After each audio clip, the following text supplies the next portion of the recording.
Hello everyone, greetings from Dugain Advisors. Hope you are safe and healthy inside your homes during this difficult time. Due to the lockdown around the world, businesses have been impacted and so have their operations, and consequently the contracts and obligations under those contracts are being reassessed and revisited. Today, we are going to talk about the contractual remedies being used by the businesses today in the background of COVID-19.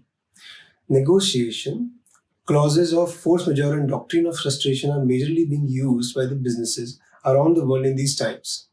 We will talk about each of them in this video. So what exactly is force majeure clause in a contract? It basically means an event outside the reasonable control and prevents performance of the obligations by either of the parties.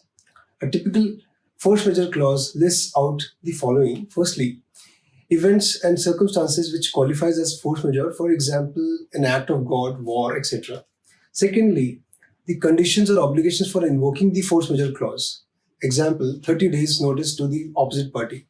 Thirdly, the relief if the force majeure is applied, that is, whether obligations would be performed completely or not, or whether it would be delayed.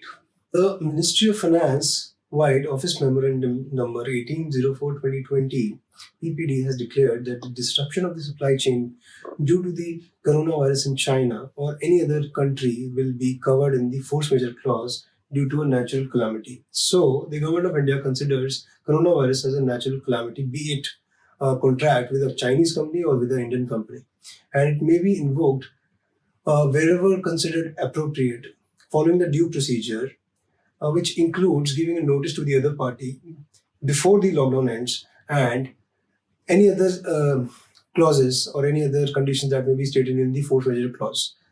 So you have to give the notice or invoke the FMC or force majeure clause before the lockdown ends. Let's explain this by an example.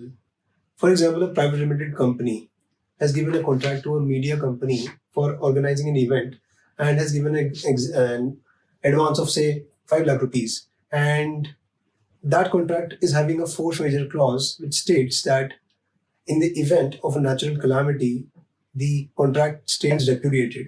It means that this cannot be performed and the total amount of 5 lakh rupees will be refunded. Now, this can be invoked and the media company will be bound to repay the advance 100% of rupees 5 lakh. Now let's come to the legal basis of force majeure and doctrine of frustration. The legal basis of force majeure lies in the Indian Contract Act 1872, Section 32. Section 32 states that if a contract is contingent on the happening of an event, which event becomes impossible, then the contract becomes void. A force majeure clause provides a temporary relief to a party from performing its obligations under a contract upon occurrence of a force majeure event. Many businesses do not have a force majeure clause in their contract. So what they can do is take the help of Section 56, which says that if there is an agreement to do an impossible act, then it becomes void. It leads to a pertinent question as to what is an impossible act and what would lead to frustration of a contract. So during the lockdown, various business acts have become impossible to be done because of the disruption of the supply chain, and so they can take the remedy of Section 56, that is the doctrine of frustration.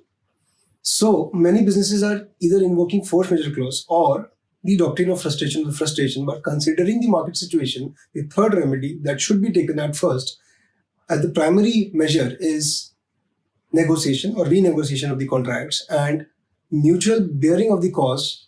But this totally depends on the mutual relationship between the parties or the frequency or say the industry practice that will be followed going forward.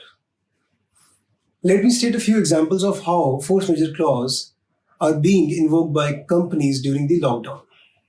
First example, Hero MotoCorp and Eicher Motors Royal Enfield division suspended full payments to its vendors by invoking force majeure clause.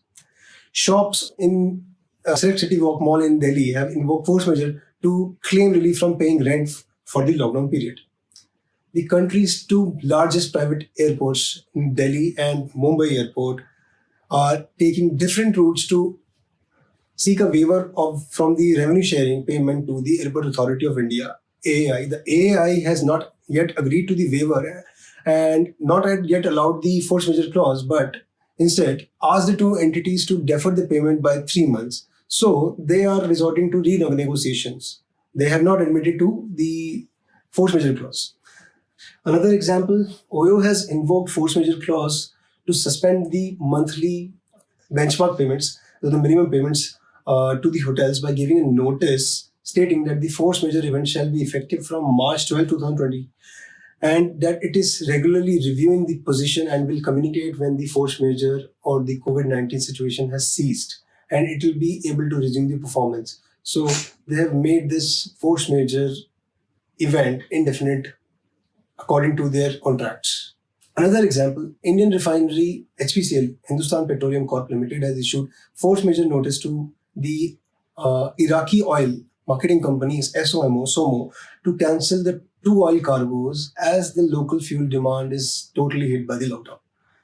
The industry which is severely hit, multiplex players including PVR, Inox, Leisure, Cinepolis India and Carnival Cinemas have written to the landlords and mall owners seeking a waiver of the rent under the force majeure clause until the lockdown ends and till the coronavirus crisis remains. This evidences that the conditions precedent different in each case and so are the consequent actions.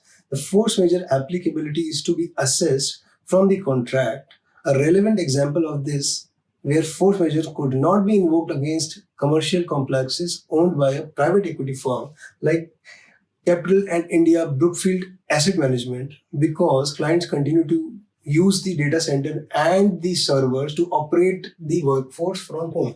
So you cannot invoke force majeure just by writing a clause. It will depend on situation to situation and contract to contract.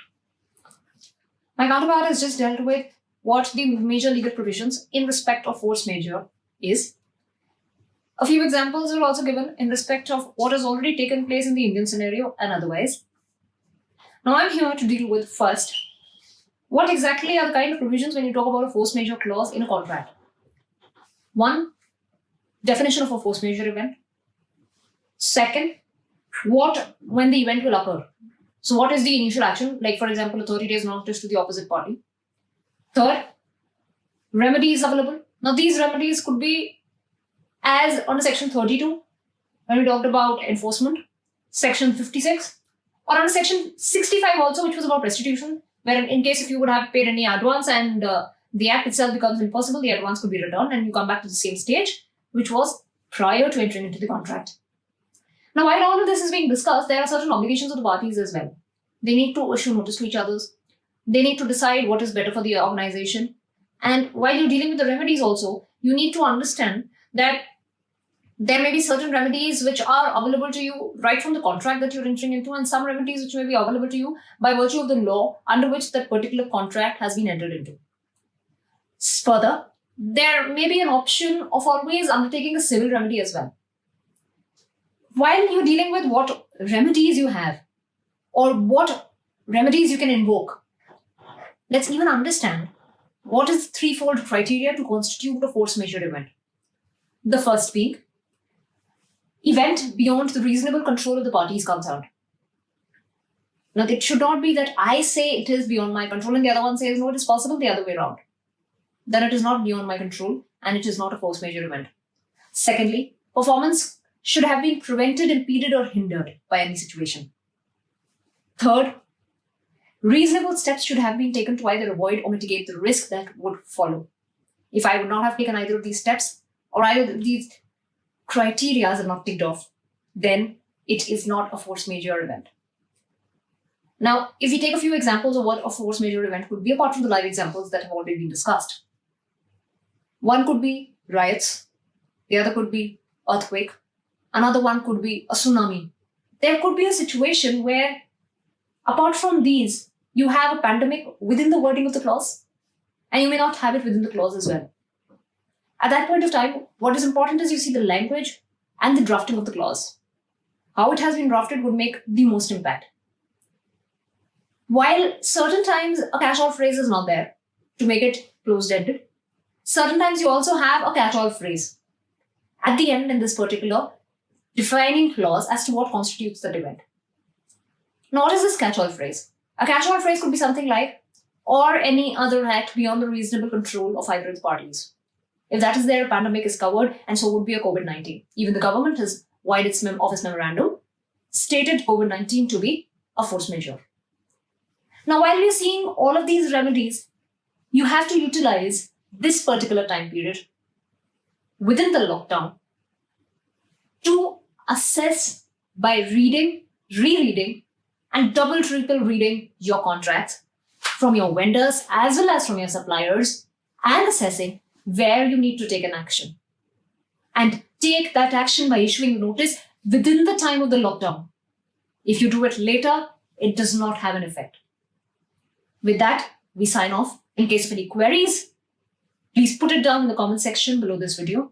Or in case, if you need further assistance, our website is there. Thank you.